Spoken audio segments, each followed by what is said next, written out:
पासे लंबी गलबात तो दूजे पासे दिल्ली बॉर्डर ते बैठे किसानों लिए मीह चुनौती बनया होया है। टिकरी बॉर्डर ते मीह तो बाद किहो जे हालात बड़े जायजा लिया मेरे सहयोगी अर्शदीप ने।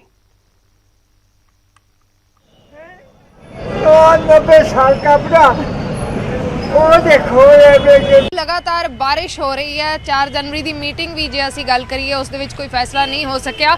दिक्कतां लगातार वध रही ने। तुसीं देख सकते हो कि हल्की हल्की कणियां इस वेले पै रही ने। काफ़ी तेज़ बारिश हो चुकी है। सारा दिन विच रुक रुक के बारिश होंदी रही है। देख सकते हो कि दिक्कतां जिहड़ियां इत्थे लोग रह रहे ने, जिहड़े धरने दे विच आए हुए ने, उन्हां दीयां दिक्कतां वध रही ने। ठंड भी वध रही है जिवें जिवें बारिश हो रही है। 3 दिन तो लगातार रुक रुक के बारिश हो रही है। तुसीं देख सकते हो कि लकड़ां पईयां ने। जिहड़ा बालन है उसका भी डर है कि बालन गिला हो रहा है। काफ़ी जिहड़ियां मुश्किलां ने वो जरूर वधदियां नज़र आ रही ने। बापू जी, बारिश हो रही है लगातार, की कहना चाहोगे? दिक्कतां वध रही ने? सत श्री अकाल, ठीक ठाक है, वधिया, कोई प्रॉब्लम नहीं है। तो असीं आदा प्रबंध कीता, देख लो, आजो अंदर आ जाओ, अंदर आ जाओ। लाइट भी है नहीं, लाइट भी आ देखो जी। हाँ जी, हाँ जी, आ देखो जी।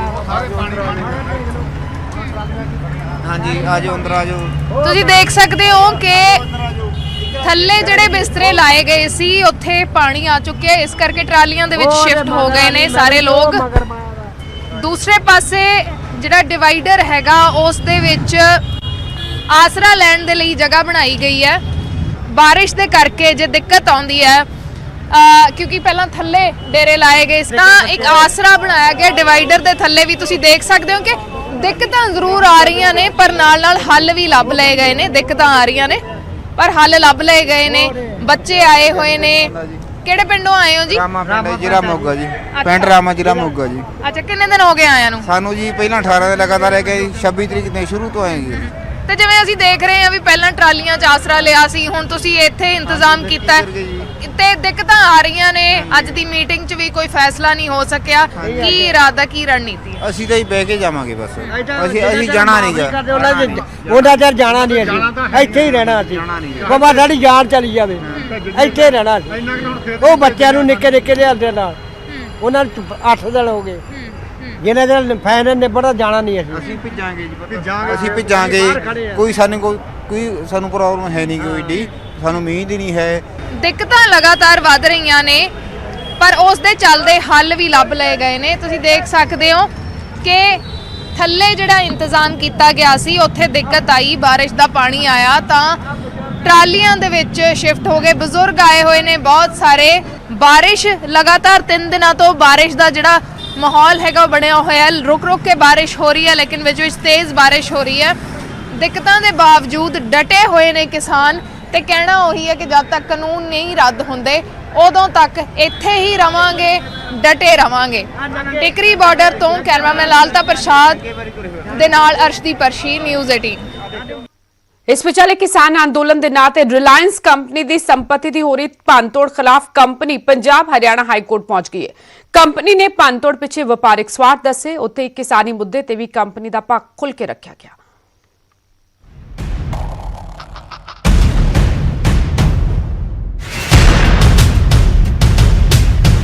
देश दे विच एक पासे किसान अंदोलन चल रहा है तो दूजे पासे कुछ थावां ते कॉरपोरेट घराणियां दी संपत्ति नूं नुकसान पहुंचाया जा रहा है।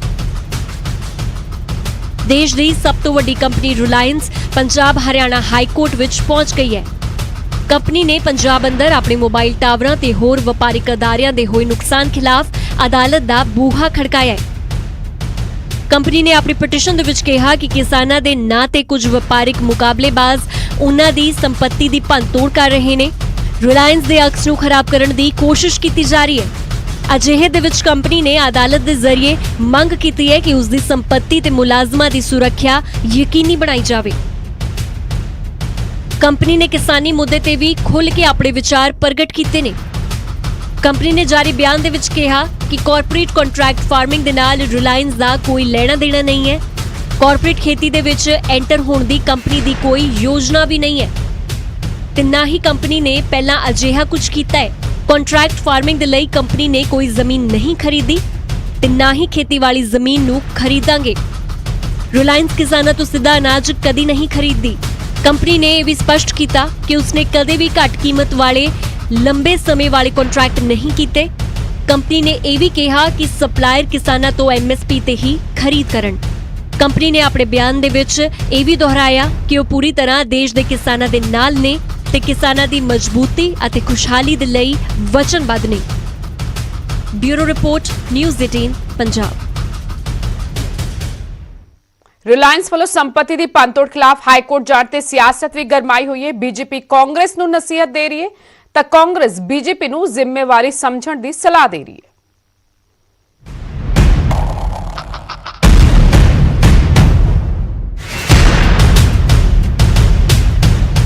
ਰਿਲਾਇੰਸ ਨੇ ਕਿਸਾਨਾਂ ਦੀ ਆੜ ਹੇਠ ਵਪਾਰਕ ਮੁਕਾਬਲੇਬਾਜ਼ਾਂ ਤੇ ਸੰਪत्ति ਦੀ ਪੰਤੋੜ ਕਰਨ ਦੇ ਇਲਜ਼ਾਮ ਲਾਏ। ਹਾਈ ਕੋਰਟ ਦਾ ਰੁਖ ਕੀਤਾ। ਰਿਲਾਇੰਸ ਕੰਪਨੀ ਹਾਈ ਕੋਰਟ ਪਹੁੰਚੀ ਤਾਂ ਪੰਜਾਬ ਤੋਂ ਲੈ ਕੇ ਗੁਆਂਢੀ ਸੂਬਿਆਂ ਤੱਕ ਸਿਆਸਤ ਪੱਕ ਗਈ। ਪੰਜਾਬ ਬੀਜੇਪੀ ਨੇ ਕਿਹਾ ਕਿ ਜਿਸ ਤਰ੍ਹਾਂ ਕਿਸਾਨਾਂ ਦੀ ਆੜ ਦੇ ਹੇਠ ਸ਼ਰਾਰਤੀ ਅਨਸਰ ਕਾਰਪੋਰੇਟ ਘਰਾਣਿਆਂ ਦੀ ਸੰਪत्ति ਨੂੰ ਟਾਰਗੇਟ ਕਰ ਰਹੇ ਨੇ, ਉਸ ਨਾਲ ਉਦਯੋਗਪਤੀ ਪੰਜਾਬ ਤੋਂ ਕਿਨਾਰਾ ਕਰ ਲੈਣਗੇ ਅਤੇ ਪੰਜਾਬ ਨੂੰ ਆਰਥਿਕ ਤੌਰ ਤੇ ਇਸ ਦਾ ਖਮਿਆਜ਼ਾ ਭੁਗਤਣਾ ਪਵੇਗਾ। रिलायंस कोई बाहर से नहीं है। रिलायंस का आप इतिहास तो देखो, वो कोई ठगी पंजी नहीं है। कहाँ से चले थे, कहाँ मेहनत कहाँ थे वो पहले, उनके फादर कहाँ थे, क्या काम करते थे। उन्होंने अपनी मेहनत करके जो आज स्ट्रक्चर खड़ा किया है तो कोई किसानों से किया है। मतलब जो खेती बाड़ी है, जो है कंट्रैक्ट फार्मिंग है, वो तो हमारी मर्जी है, हम जिस मर्जी को दे। ਰਿਲਾਇੰਸ ਦੇ ਵੱਲੋਂ ਹਾਈ ਕੋਰਟ ਜਾਣ ਤੇ ਪੰਜਾਬ ਕਾਂਗਰਸ ਦਾ ਬਿਆਨ ਵੀ ਸਾਹਮਣੇ ਆਇਆ ਹੈ। ਕਾਂਗਰਸ ਨੇ ਕਿਹਾ ਕਿ ਨਾ ਤਾਂ ਸੂਬਾ ਸਰਕਾਰ ਤੇ ਨਾ ਹੀ ਕਿਸਾਨ ਰਿਲਾਇੰਸ ਦੇ ਖਿਲਾਫ ਨੇ। ਸਾਰੀ ਸਮੱਸਿਆ ਕੇਂਦਰ ਸਰਕਾਰ ਦੇ ਵੱਲੋਂ ਪੈਦਾ ਕੀਤੀ ਗਈ ਹੈ। ਲੜਾਈ ਕੇਂਦਰ ਦੇ ਖਿਲਾਫ ਹੈ, ਉਦਯੋਗਪਤੀਆਂ ਦੇ ਖਿਲਾਫ ਨਹੀਂ।